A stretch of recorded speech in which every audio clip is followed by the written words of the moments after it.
नमस्कार दोस्तों, तो आज हम आ चुके हैं साइंस की एक और सीरीज़ लेके, जिसमें कि हमारे जो क्वेश्चन आंसर रहेंगे वो रहेंगे सेल और टिश्यू मिक्स दोनों, इससे हम रिलेटेड क्वेश्चन यहाँ पे करने वाले हैं। तो चलिए आइए देखते हैं आज का फर्स्ट क्वेश्चन। तो फर्स्ट क्वेश्चन है हमारा, which of the following cell organelle is not present in animal cell.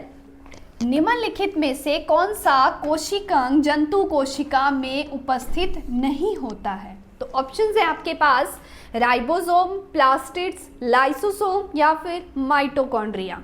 थोड़ा सा इस पे बात करते हैं। जब भी हम कोशिका के बारे में पढ़ते हैं, हम दो टाइप की कोशिका पढ़ते हैं, आपको पता है। एक हमारे पास प्लांट सेल होती है और एक एनिमल सेल होती है, ठीक है।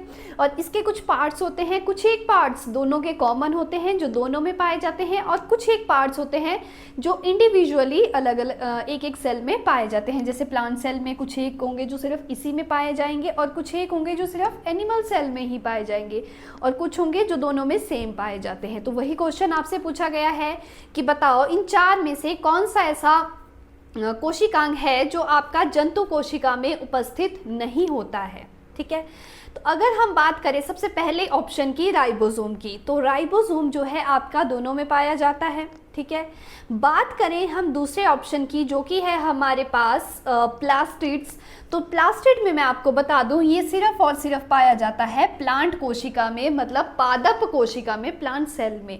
तो हमारा यहाँ पे राइट आंसर हो जाएगा ऑप्शन नंबर बी। यही तो हमसे पूछा गया है कि कौन सा ऐसा सेल ऑर्गेनली है जो आपका जंतु कोशिका में उपस्थित नहीं होता है, ठीक है। तो हमने पढ़ लिया कि ये तो हमारा पादप कोशिका में पाया जाता है, प्लांट सेल में पाया जाता है। और लाइसोसोम और माइटोकॉन्ड्रिया की अगर हम बात करें तो ये आपके एनिमल सेल में पाई जाती हैं, ठीक है। क्लियर है। चलिए बढ़ते हैं अपने नेक्स्ट क्वेश्चन की तरफ।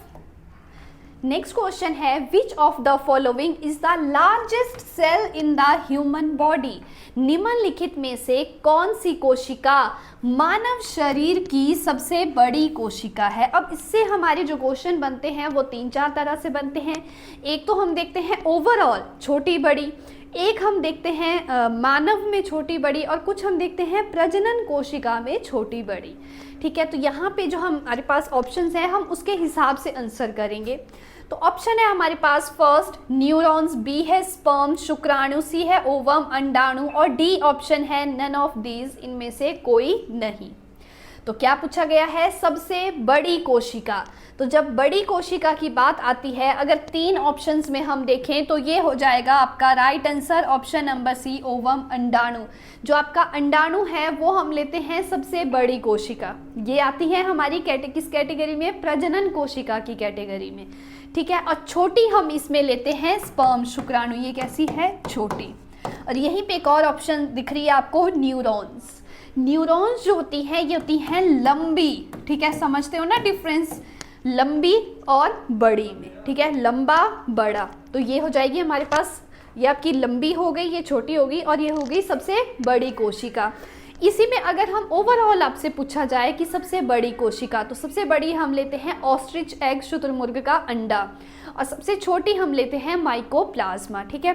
तो डिपेंड करता है कि आपको एग्जाम में ऑप्शंस किस हिसाब से पूछी जा रही हैं, तो आप आंसर उस हिसाब से करेंगे। फिलहाल इस क्वेश्चन का राइट आंसर हो जाएगा हमारे पास ऑप्शन नंबर सी। चलिए नेक्स्ट क्वेश्चन।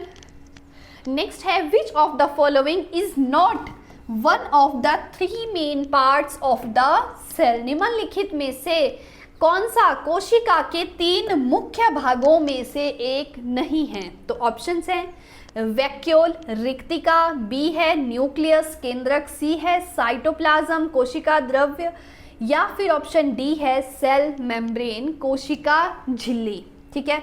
तो मैं यहाँ पे बता दूं, जब भी हम कोशिका को पढ़ते हैं, जब भी हम सेल को पढ़ते हैं, हम मुख्य रूप से उसके तीन भाग लेते हैं, ठीक है, जिनको हम क्या बोलते हैं, main parts of the cell. और वो हमारे पास रहते हैं न्यूक्लियस, साइटोप्लाज्म और सेल मेम्ब्रेन। केंद्रक, कोशिका द्रव्य और कोशिका झिल्ली, ये क्या है, हमारे मुख्य कोशिकांग हैं, ठीक है। तीन मुख्य कोशिकांग हैं, three main parts of the cell.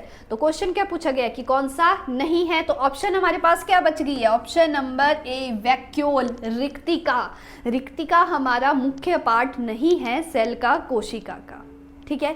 ये क्या करता है, जो वैक्यूल है इसका काम है जितना भी आपका वायु, एयर हो गई, आपका भोजन हो गया या आपका तरल पदार्थ जो भी हो गया, उसको ये संग्रहण करती है उसका बेसिकली, ठीक है। चलिए next question, why plant cell have cell walls, बहुत वेरी इंपॉर्टेंट और बहुत अच्छा क्वेश्चन। पौधों की कोशिकाओं में कोशिका भित्ति, हिंदी में हम इसको बोलते हैं कोशिका भित्ति, क्यों होती है, ठीक है। तो यहाँ से तो क्वेश्चन से ही आपको एक पॉइंट क्लियर हो गया होगा कि जो कोशिका भित्ति है, जो हम सेल वॉल की बात कर रहे हैं, ये पाई जाती है सिर्फ और सिर्फ पादप कोशिका में। किसमें पाई जाती है, प्लांट सेल में पाई जाती है, सिर्फ एनिमल सेल में नहीं पाई जाती है, जंतु कोशिका में ये नहीं पाई जाती है। तो इसका रीज़न पूछा गया है कि ऐसा क्यों होता है कि ये सिर्फ इसी में पाई जाती हैं। तो ऑप्शन है आपके पास, फर्स्ट ऑप्शन है they are required for photosynthesis, ये प्रकाश संश्लेषण के लिए आवश्यक है। ऑप्शन बी है दे protect the plant cells from various environmental factors, ये पौधों की कोशिकाओं को वह विभिन्न पर्यावरणीय कारकों से बचाते हैं। ऑप्शन सी है they do not have cell membrane, उनमें कोशिका झिल्ली नहीं होती है। या फिर लास्ट ऑप्शन है ऑल ऑफ दीज। तो आई थिंक कि आपने इसका आंसर कर लिया होगा। तो इस क्वेश्चन का राइट आंसर हो जाएगा option number B, they protect the plant cells from various environmental factors, ये पौधों की कोशिकाओं को विभिन्न पर्यावरणीय कारकों से बचाते हैं, ठीक है। तो सेल वॉल इसीलिए एक प्रेजेंट होती है प्लांट सेल में कि ताकि इसको एक्स्ट्रा प्रोटेक्शन मिल सके, ठीक है। कुछ भी जैसे एनवायरमेंटल फैक्टर्स हम इसमें लें, कोई भी तूफान हो गया, बारिश आंधी कुछ भी हो जाती है, हम तो सेफ जगह पे आ जाते हैं, अपने घरों में बैठ जाते हैं, ठीक है। एनिमल्स भी आ जाते हैं, तो क्या प्लांट्स मूव कर सकते हैं, नहीं कर सकते हैं, ठीक है। इसीलिए क्या होता है, इनको एक एक्स्ट्रा लेयर प्रोवाइड करवाई जाती है ताकि ये उस तूफान से लड़ सके और मजबूती से खड़े हो सके। आई होप कि आपको क्लियर हो गया होगा इसका आंसर। चलिए बढ़ते हैं नेक्स्ट क्वेश्चन की तरफ। नेक्स्ट क्वेश्चन है हु डिस्कवर द न्यूक्लियस, केंद्रक की खोज किसने की थी। देखो डिस्कवरी से भी एक क्वेश्चन रहता है, ठीक है। तो ये चीज़ें आपकी साथ साथ उसमें भी कवर हो रही हैं। तो ऑप्शन है आपके पास, फर्स्ट है रॉबर्ट हुक, बी है जॉर्ज पेलाडे, सी है रॉबर्ट ब्राउन, या फिर डी ऑप्शन है आपके पास टी वोवेरी। आई थिंक आपने कर लिया होगा इसका आंसर। तो इस क्वेश्चन का राइट आंसर हो जाएगा option number C, Robert Brown. जो आपका केंद्रक है, जो आपका न्यूक्लियस है, उसके खोजकर्ता कौन हैं, तो वो हैं आपके रॉबर्ट ब्राउन। रॉबर्ट ब्राउन ने ही न्यूक्लियस की, केंद्रक की खोज की है। और न्यूक्लियस को हम कहते हैं manager of the cell, manager of the cell, ठीक है। या हम इस तरह से भी बोल सकते हैं कि कोशिका पे नियंत्रण कौन रखता है या कौन कोशिका को नियंत्रित करता है।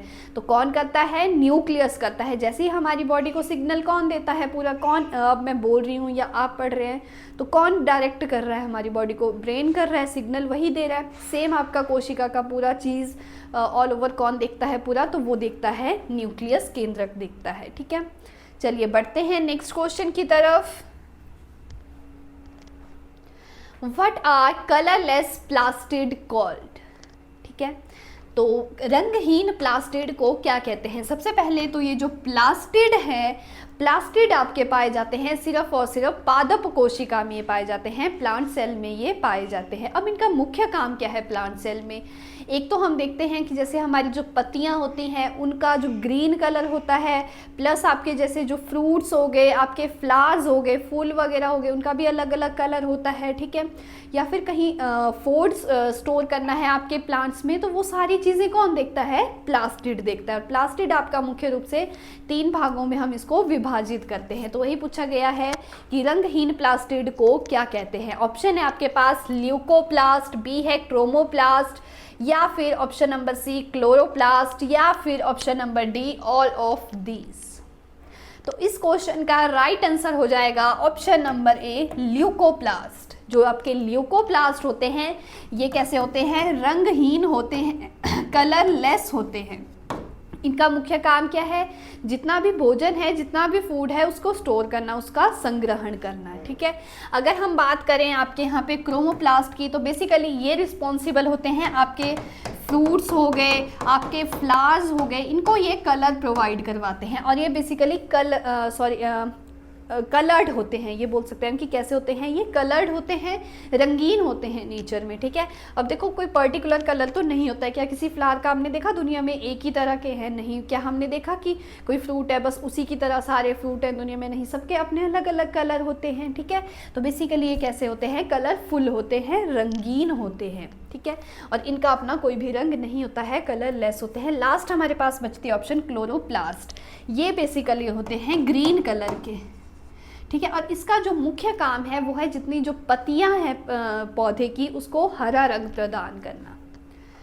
तो चलिए बढ़ते हैं अपने नेक्स्ट क्वेश्चन की तरफ। नेक्स्ट क्वेश्चन है which of these is called manager of the cell. Again repeat, ये वाला मैंने आपको पीछे ही एक्सप्लेन कर दिया। इनमें से किसे कोशिका का प्रबंधक कहा जाता है?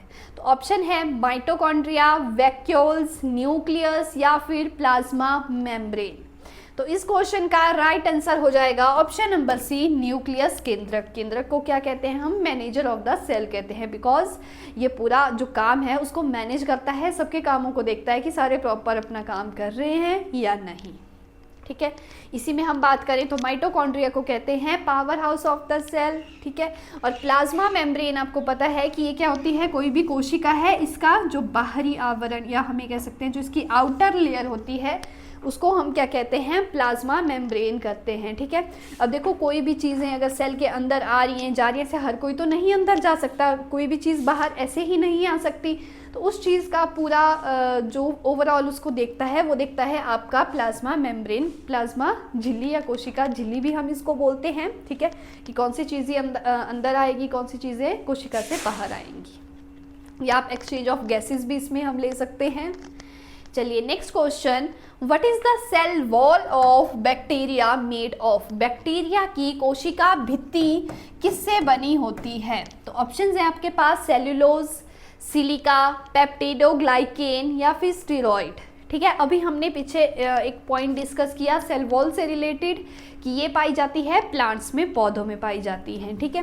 तो एक और चीज़ मैं आपको यहाँ पे क्लियर कर दूं कि पौधों में जो सेल वॉल बनाई जाती है वो बनी होती है सेल्यूलोज की, ठीक है। पर हमसे क्या पूछा गया? हमसे पूछा गया है बैक्टीरिया की कोशिका भित्ति, तो वो बनी होती है पेप्टिडोग्लाइकेन की। तो राइट आंसर हो जाएगा ऑप्शन नंबर सी, पेप्टिडोग्लाइकेन। क्या हो जाएगा? पेप्टिडोग्लाइकेन।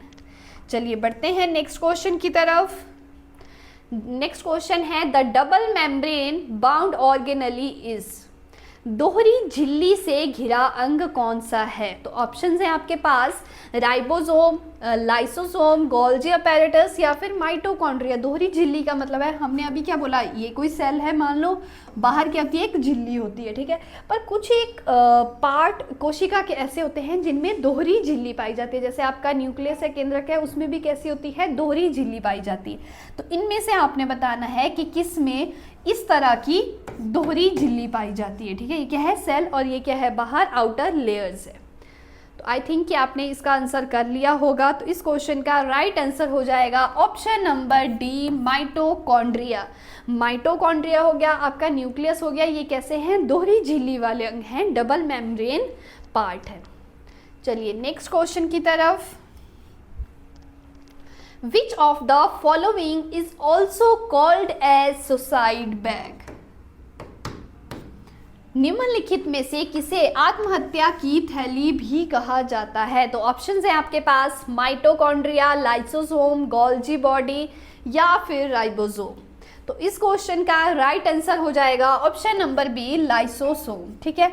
अच्छा, अब होता क्या है, कोई भी जैसे सेल वगैरह कोई भी चीज़ अंदर ख़राब होती है, डेड होती है, अब उसको हम वहाँ तो नहीं रहने दे सकते, कोई ना कोई चीज़ होगी, कोई ना कोई ऐसा डस्टबिन होगा, कुछ तो होगा जहाँ से वो हट के उस डस्टबिन में जा सके, ठीक है। तो उस एज अ डस्टबिन या ऐसे एज अ जेसीबी हम समझ सकते हैं, ठीक है। तो उस चीज़ को वहाँ से उठाने का और साफ़ करने का काम कौन करता है? तो वो करता है आपका लाइसोसोम, ठीक है। तो इसीलिए हम इसको क्या कहते हैं? आत्महत्या की थैली भी कहते हैं, ठीक है। एक और चीज़ जो आपका आरबीसी है, रेड ब्लड सेल है, इसमें अपना लाइसोसोम नहीं पाया जाता है, ठीक है, ये क्या है, इसमें प्रेजेंट नहीं होता है। तो होता क्या है बेसिकली, जब आरबीसी के सेल्स कोई मरते हैं या कुछ भी इसमें बीच में होता है, तो ये मरने के लिए कहाँ पे आते हैं, ये आते हैं स्प्लीन में। स्प्लीन होगी हमारी प्लीहा, ठीक है, कहाँ पे आते हैं ये मरने के लिए, स्प्लीन में आते हैं, प्लीहा में आते हैं। इसीलिए हम इस स्प्लीन को क्या कहते हैं, ग्रेवयार्ड ऑफ आरबीसी। आरबीसी का मुर्दाघर भी किसे कहते हैं, हम स्प्लीन को कहते हैं, बिकॉज इसके पास क्या है, अपना लाइसोसोम नहीं है। और जिसके पास अपना लाइसोसोम नहीं है, उसको मरने के लिए या उसको जो भी उसमें गंदगी है, कोई चीज़ सड़ गई है, कुछ भी है, उसको हटाने के लिए उसे किसी और के पास जाना पड़ेगा। इसीलिए आरबीसी कहाँ गया, स्प्लीन में गया, प्लीहा में गया। चलिए बढ़ते हैं नेक्स्ट क्वेश्चन की ओर। नेक्स्ट क्वेश्चन है, which of the following is known as energy currency of the cell. निम्नलिखित में से किसे कोशिका की ऊर्जा मुद्रा के रूप में जाना जाता है। तो ऑप्शन है आपके पास एटीपी, डीएनए, आरएनए या नन ऑफ दिस। जब भी हम बात करेंगे ऊर्जा की, एनर्जी की सेल में, तो वो कौन बनाएगा, माइटोकॉन्ड्रिया बनाएगा, ठीक है। इसीलिए माइटोकॉन्ड्रिया को हम क्या कहते हैं, power house of the cell, ठीक है। हम ये समझ सकते हैं कि जिस यूनिट में एनर्जी बनाएगा, ठीक है, जिस यूनिट में एनर्जी बनाएगा उसको हम क्या बोलते हैं, एटीपी। तो राइट ऑप्शन हो जाएगा ऑप्शन नंबर ए, एटीपी। तो एटीपी अगर हम फुल फॉर्म की बात करें तो ये हो जाता है एडिनोसिन ट्राइफॉस्फेट। एडिनोसिन ट्राइफॉस्फेट, ठीक है, एडिनोसिन ट्राइफॉस्फेट, एटीपी, ठीक है। एटीपी हम इस तरह से समझ सकते हैं ये कि ये क्या है, एनर्जी का यूनिट है, ठीक है। और कितनी बनाता है, इसको 36 एटीपी बनाता है, पर कई बार हम इसको 38 भी लेते हैं, ठीक है, 36। तो आप ऑप्शन के हिसाब से आंसर करिएगा, 36 एटीपी और 38 एटीपी। क्लियर है। चलिए बढ़ते हैं अपने नेक्स्ट क्वेश्चन की ओर। नेक्स्ट क्वेश्चन हो जाएगा, what is the jelly like substance present between the nucleus and the cell membrane called। केंद्रक और कोशिका झिल्ली के बीच मौजूद जेली जैसे पदार्थ को क्या कहते हैं। ये कैसा होता है, जैसे मानो ये आपका सेल है, ये क्या है, इसका न्यूक्लियस है, केंद्रक है, ठीक है। और हमने यहाँ पे क्या बोला था, हमने पहले इसके बाहर क्या पाई जाती है, एक सेल मेम्ब्रेन, ठीक है। तो यहाँ पे इसके बीच में कुछ इस तरह का ऐसे लिक्विड जैसा मटेरियल होता है, ठीक है। तो पूछा गया है उसको क्या कहते हैं। तो ऑप्शन है plasma, cell wall, plasma membrane या फिर साइटोप्लाज्म, ठीक है। प्लाज्मा आपको पता है किससे रिलेटेड है, हमारा ब्लड से रिलेटेड है। सेल वॉल हमने अभी पढ़ लिया, ये प्लांट्स में पाई जाती है। प्लाज्मा मेम्ब्रेन तो हमें पता है कि क्या है, तो बाहरी झिल्ली होती है, आउटर लेयर होती है किसी भी सेल की। तो ऑप्शन क्या बचा हमारे पास, साइटोप्लाज्म। तो राइट आंसर हो जाएगा ऑप्शन नंबर डी, साइटोप्लाज्म, ठीक है। साइटोप्लाज्म को हम क्या कहते हैं, कैसा होता है, बेसिकली ये एक जेली लाइक सब्सटेंस होता है जो कि हमारे न्यूक्लियस और प्लाज्मा मेम्ब्रेन के बीच में पाया जाता है, ठीक है। चलिए नेक्स्ट क्वेश्चन की तरफ बढ़ते हैं। नेक्स्ट क्वेश्चन है, which organelle is found in both plant and animal cell. कौन सा अंग पादप और जंतु कोशिका दोनों की कोशिकाओं में पाया जाता है। तो ऑप्शन है क्लोरोप्लास्ट, सेल वॉल, माइटोकॉन्ड्रिया या फिर ऑल ऑफ दीज। अभी मैंने आपको बोला पहले कि कुछ एक पार्ट्स ऐसे होते हैं जो दोनों में कॉमन होते हैं, सेल वॉल में भी प्लांट सेल में भी पाए जाते हैं और एनिमल सेल में भी पाए जाते हैं। कुछ एक होते हैं जो सिर्फ एक एक में ही पाए जाते हैं, ठीक है। तो यहाँ पे अब क्वेश्चन दोनों से पूछा गया है। तो अगर हम बात करें क्लोरोप्लास्ट की, अभी हमने किया, ये सिर्फ किस में पाया जाता है, प्लांट सेल में पाया जाता है। नेक्स्ट ऑप्शन है सेल वॉल की, अगर हम बात करें ये भी किस में पाया जाता है, सिर्फ और सिर्फ पादप कोशिका में पाया जाता है। तो अगर हम बात करें नेक्स्ट ऑप्शन की, तो वो है माइटोकॉन्ड्रिया। तो हाँ जी, माइटोकॉन्ड्रिया आपके दोनों कोशिकाओं में पाया जाता है, चाहे वो जंतु कोशिका हो चाहे वो पादप कोशिका हो, ठीक है। दोनों में क्या पाया जाता है, माइटोकॉन्ड्रिया पाया जाता है, बिकॉज दोनों को एनर्जी चाहिए, ऊर्जा तो दोनों को चाहिए, चाहे वो प्लांट सेल हो चाहे वो एनिमल सेल हो, ठीक है। तो इसीलिए दोनों में क्या पाया जाता है, माइटोकॉन्ड्रिया पाया जाता है। Next question, which of the following is a unicellular organism. निम्नलिखित में से कौन सा एक कोशिकीय जीव है, ठीक है। जब भी हम सेल पढ़ते हैं, हम स्टार्टिंग में पढ़ते हैं, हम दो भागों में बांटते हैं। एक हम बांटते हैं यूनिसेल्युलर में और एक हम बांटते हैं मल्टीसेल्युलर में, एक कोशिकीय और बहुकोशिकीय। एक कोशिकीय ऑर्गेनिजम्स ऐसे होते हैं जो एक ही सिंगल सेल से ही सारे काम अपने परफॉर्म करते हैं, चाहे वो रेस्पिरेशन हो, एक्सक्रीशन हो, ठीक है, या रिप्रोडक्शन हो, कुछ भी हो, सिंगल सेल से सारा काम होता है, ठीक है। दूसरी ओर आते हैं मल्टी सेल्यूलर ऑर्गेनिज्म, बहुकोशिकीय जीव। इसमें ऐसे जीव आते हैं जिनका अलग अलग काम करने के लिए अलग अलग सेल होती हैं। रेस्पिरेशन के लिए अलग सेल होती हैं, ठीक है, आपका एक्सक्रीशन के लिए अलग होती हैं, रिप्रोडक्शन के लिए अलग होती है, मतलब हर काम के लिए अलग अलग चीज़ें काम करती हैं।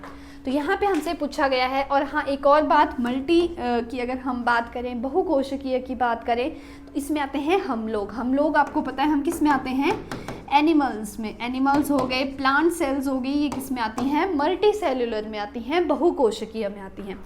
यहाँ पे पूछा गया है यूनिसेल्यूलर का, एक कोशिकीय का, तो ऑप्शंस हैं हाइड्रा, अमीबा, अर्थवॉर्म या फिर फिश।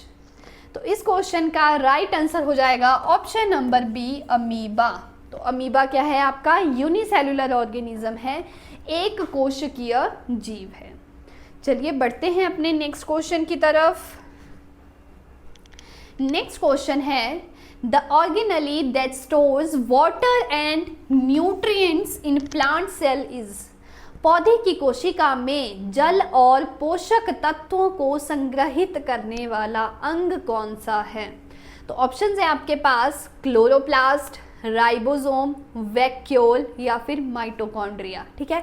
मान लो जब हमें कभी क्वेश्चन नहीं आता है आंसर, तो हमें थोड़ा सा एलिमिनेट करना आना चाहिए ऑप्शंस को। देखो कैसे करेंगे। बात करें क्लोरोप्लास्ट की, तो अभी हमने पढ़ा प्लास्टिड का टाइप पढ़ा, ठीक है, तो ये तो नहीं हो सकता। राइबोसोम की अगर हम बात करें, तो राइबोसोम को हम कहते हैं प्रोटीन की फैक्ट्री ऑफ प्रोटीन। ये क्या करता है, प्रोटीन का निर्माण करता है, ठीक है। नेक्स्ट बचा वैक्यूल।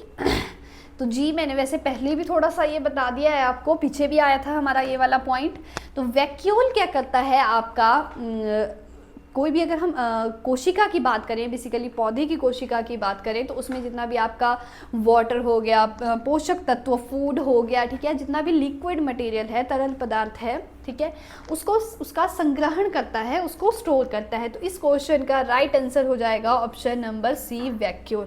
अब माइटोकॉन्ड्रिया तो हम कर चुके डिस्कस। माइटोकॉन्ड्रिया हमें पता है कि ये क्या है, power house of the cell है, ठीक है, ऊर्जा को बनाने वाला है। जब भी हम अगर बात करें श्वसन, जब हम पढ़ते हैं रेस्पिरेशन, तो हमारा स्टार्ट कहाँ से होता है, बेसिकली नाक से होता है, और ख़त्म कहाँ पे जाके होता है, सेल के माइटोकॉन्ड्रिया में, ठीक है। वहाँ पे क्रेब्स चक्र चलता है और उसी के फलस्वरूप एनर्जी फॉर्म होती है, ठीक है। तो इस तरह से ख़त्म कहाँ पे होता है, माइटोकॉन्ड्रिया में होता है। फिलहाल इस क्वेश्चन का राइट आंसर हो जाएगा ऑप्शन नंबर सी, वैक्यूल। चलिए next question, through which of these is food material transported, इनमें से किसके माध्यम से खाद्य सामग्री का परिवहन किया जाता है?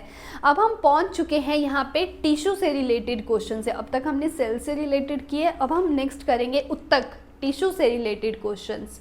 तो ऑप्शंस हैं जाइलम, सीव ट्यूब, फ्लोएम या फिर बाय रूट्स। तो इस क्वेश्चन का राइट आंसर हो जाएगा option number C, phloem. Phloem क्या करता है, आपका जितना भी फूड मटेरियल हो गया, जितनी भी आपकी खाद्य पदार्थ हो गए, उनका परिवहन कौन करता है, फ्लोएम करता है, ठीक है। अब बनता पत्तियों में है खाना, तो क्या सिर्फ पत्तियों को ही ज़रूरत है? नहीं, पूरे भाग को चाहिए। तो वहाँ से जो खाना पूरे भाग में भेजा जाता है, वो किसके थ्रू भेजा जाता है, फ्लोएम के थ्रू भेजा जाता है। चलिए नेक्स्ट क्वेश्चन। नेक्स्ट क्वेश्चन है flexibility in plants is due to, पौधे में लचीलापन किसके कारण होता है? लचीलेपन का मतलब है, फ्लेक्सिबिलिटी का मतलब है, करते हैं ना हम कई बार, जैसे पेड़ की एक टहनी को जैसे हाथ से खींचा, नीचे खींचते हैं, छोड़ते हैं, फिर वो वापस अपनी जगह चली जाती है, खींचेंगे फिर नीचे आ जाएगी, छोड़ेगी, अपनी जगह चली जाएगी, ठीक है। तो वो क्या चीज़ हो गई, उसकी फ्लेक्सिबिलिटी हो गई। तो पूछा गया है कि वो चीज़ किसकी वजह से होती है? तो ऑप्शंस हैं स्क्लेरेनकाइमा, जाइलम, कॉलेनकाइमा या फिर फ्लोएम। तो बेसिकली जो आपकी फ्लेक्सिबिलिटी है ये होती है कॉलिनकाइमा की वजह से। किसकी वजह से होती है? कॉलिनकाइमा की वजह से होती है। तो आपका राइट आंसर हो जाएगा ऑप्शन नंबर सी, कॉलिनकाइमा, जिसको हम स्थूल, अगर हम हिंदी में इसकी बात करें तो हम हिंदी में इसको कहते हैं स्थूल कोण उत्तक, स्थूल कोण उत्तक, ठीक है। और ये कैसे होते हैं? लिविंग सेल के ये बने होते हैं, जीवित कोशिका के ये बने होते हैं। चलिए बढ़ते हैं अपने नेक्स्ट क्वेश्चन की तरफ। नेक्स्ट क्वेश्चन है how many types of tissues are in the animal body. पशु शरीर में कितने प्रकार के उत्तर होते हैं? तो ऑप्शन है आपके पास 2, 3, 4, 5। तो इस क्वेश्चन का राइट आंसर हो जाएगा ऑप्शन नंबर सी, 4, ठीक है। जैसे हम हैं, जंतु कोशिका की अगर बात हो रही है तो हम भी आ रहे हैं एनिमल सेल में, ठीक है। तो इसमें हमारे होते हैं 4 प्रकार के मुख्य उत्तक, ठीक है, जिसमें एपिथेलियल टिश्यू हो गया, कनेक्टिव टिश्यू हो गया, आपका मस्कुलर टिश्यू हो गया, आपका नर्व टिश्यू हो गया। तो इस तरह से 4 प्रकार के उत्तक जो है आपके पशु शरीर में हमें देखने को मिलते हैं। Next question, which of the following is a connective tissue. निम्नलिखित में से कौन सा संयोजी उत्तक है? कनेक्टिव टिश्यू, इसका आंसर करने से पहले हमें थोड़ा सा कर लेते हैं कि कनेक्टिव होता क्या है, ठीक है। नाम से ही थोड़ा सा क्लियर हो रहा है, कनेक्टिव मतलब जो चीज़ों को कनेक्ट करेगा, ठीक है, जो चीज़ों को आपस में जोड़ेगा। अब यहाँ तो बात शरीर की हो रही है, तो ऑब्वियसली ऐसी चीज़ जिसने हमारे पूरे शरीर को जोड़ के रखा है, ऐसा कौन सी चीज़ है? तो ऑप्शन देखेंगे, ऑप्शन है वेस्कुलर बंडल, स्किन, बोन या फिर एपिथेलियम। तो एपिथेलियम तो खुद ही एक टिश्यू है, ठीक है, टिश्यू का ही ये फॉर्म है एक। तो इस क्वेश्चन का बेसिकली राइट आंसर हो जाएगा option number B, skin, sorry option number B नहीं, ऑप्शन नंबर सी, बोन, ठीक है। जो आपकी हड्डियां हैं बेसिकली ये क्या है? एज अ कनेक्टिव टिश्यू काम करती है, और आपका जो ब्लड है, रक्त है, वो भी आपका क्या करता है? एज अ कनेक्टिव टिश्यू ये काम करता है। चलिए बढ़ते हैं अपने नेक्स्ट क्वेश्चन की तरफ। नेक्स्ट है study of tissue is called. जैसे कि स्टडी ऑफ सेल को अगर हम बात करें, कोशिका के अध्ययन को हम कहते हैं साइटोलॉजी, वैसे ही जो आपके उत्तक हैं, study of tissue is called, उत्तकों के अध्ययन को क्या कहते हैं? क्या उसको मॉर्फोलॉजी कहते हैं, क्या उसको हिस्टोलॉजी कहते हैं, क्या उसको एनाटॉमी कहते हैं, या नन ऑफ दीज? तो इस क्वेश्चन का राइट आंसर हो जाएगा ऑप्शन नंबर बी, हिस्टोलॉजी। उत्तक के अध्ययन को हम क्या कहते हैं? हिस्टोलॉजी कहते हैं। चलिए बढ़ते हैं अपने नेक्स्ट क्वेश्चन की तरफ।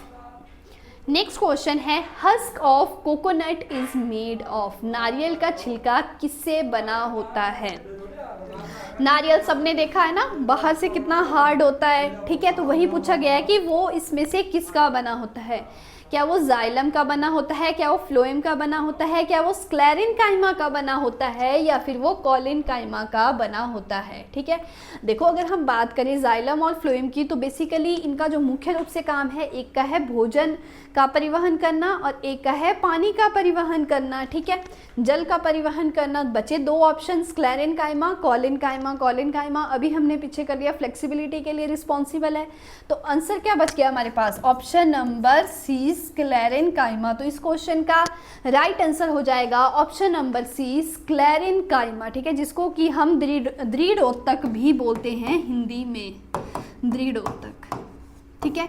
ये जो आपका स्क्लेरेनकाइमा होता है बेसिकली ये बना होता है डेड सेल का, ठीक है, जीवित कोशिका का ये बना होता है, मृत कोशिका का ये बना होता है डेड सेल्स का, ठीक है। और ये सबसे मजबूत होता है, सबसे। अब आप नारियल की यहाँ पे हम बात करें, नारियल कैसा होता है? बहुत ज़्यादा हार्ड होता है ना, बाहर से कठोर होता है।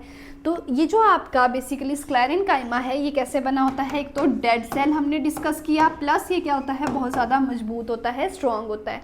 अब क्यों स्ट्रॉन्ग होता है? तो इसमें पाया जाता है लिग्निन। क्या पाया जाता है इसमें? लिग्निन। लिग्निन पाए जाने की वजह से जो आपका दृढ़ोत्तक है वो कैसा होता है? बहुत ज़्यादा हार्ड होता है, कठोर होता है। चलिए बढ़ते हैं अपने नेक्स्ट क्वेश्चन की तरफ। अगर आप हमारे साथ किसी भी माध्यम, अग्निवीर के लिए किसी भी माध्यम से जुड़ना चाहते हो, चाहे वो ऑनलाइन हो या ऑफलाइन हो, तो आपकी स्क्रीन पे नंबर शो हो रहा है 8988434696। आप इस नंबर पे कॉल कर सकते हैं या टेक्स्ट कर सकते हैं, तो आपको पूरी इन्फॉर्मेशन वहाँ पे मिल जाएगी। चलिए next question, name the cells of nervous tissue, तंत्रिका उत्तक की कोशिकाओं के नाम बताएं। क्या हम उसको न्यूरॉन्स बोलते हैं, क्या हम उसको नेफ्रॉन्स बोलते हैं, क्या हम उसको लिगामेंट बोलते हैं, क्या हम उसको टेंडन बोलते हैं। अगेन हम अप्लाई करेंगे एलिमिनेट मेथड। तो एलिमिनेशन में देखो लिगामेंट और टेंडन की अगर हम बात करें, ये हमने प्रीवियस अपनी वीडियोस में भी डिस्कस कर लिया है। ये कहाँ पे पढ़ते हैं हम, स्केलेटन सिस्टम में पढ़ते हैं, कंकाल तंत्र में पढ़ते हैं, ठीक है। तो ये तो ऐसे ही बाहर हो गई ऑप्शन, बची दो, न्यूरॉन्स और नेफ्रॉन्स, ठीक है। नेफ्रॉन्स की अगर हम बात करें तो ये आपका रिलेटेड है बेसिकली किडनी से। और तो ऑप्शन क्या बचा हमारे पास, ऑप्शन नंबर ए। तो राइट आंसर हो जाएगा ऑप्शन नंबर ए, न्यूरॉन्स, ठीक है। न्यूरॉन्स की जो कोशिका होती है उसको हम क्या कहते हैं, बेसिकली नर्वस टिश्यू। मतलब नर्वस टिश्यू में आपके क्या आते हैं, आपका न्यूरॉन वाले पार्ट आते हैं, ठीक है। चलिए बढ़ते हैं अपने नेक्स्ट क्वेश्चन की तरफ। नेक्स्ट क्वेश्चन है, What is the primary function of epithelial tissue?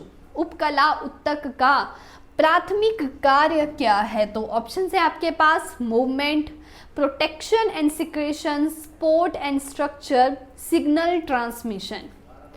तो एपिथेलियल टिश्यू की अगर हम बात करें तो यहाँ पे इस क्वेश्चन का राइट आंसर हो जाएगा option number B, protection and secretion, ठीक है। जो आपका बेसिकली जो अगर हम यहाँ पे एपिथेलियल टिश्यू देख रहे हैं, ठीक है, इसका जो मुख्य काम है वो है आपकी जो शरीर है, जो बॉडी है, उसको बाहरी सुरक्षा प्रदान करना, ठीक है। अगर हम ये बोल सकते हैं कि आउटर प्रोटेक्शन कौन हमें प्रोवाइड करता है, तो वो करता है एपिथेलियल। एग्जाम्पल के लिए जैसे आपका स्किन वगैरह हो गया, ठीक है। बाहर से, अंदर से क्या है, हमारी पूरी बॉडी कंकाल है, स्केलेटन है, ठीक है। बाहर से किस चीज़ ने ढका है इसको, पूरा जो प्रोटेक्ट कर रहा है हमारी बॉडी को, बाहर से जो चीज़ है, आउटर कवरिंग जो है वो कौन है, स्किन है, त्वचा की है, ठीक है। तो एपिथेलियल टिश्यू का मुख्य काम क्या होता है, प्रोटेक्शन एंड सिक्रेशन। चलिए next question, In which human tissue there is no cell division after birth?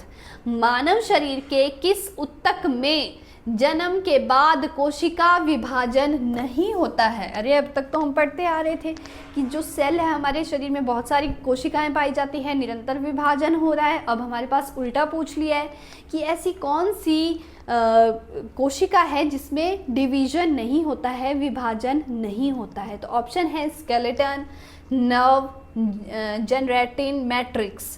तो इस क्वेश्चन का राइट आंसर हो जाएगा ऑप्शन नंबर बी, नर्व, ठीक है।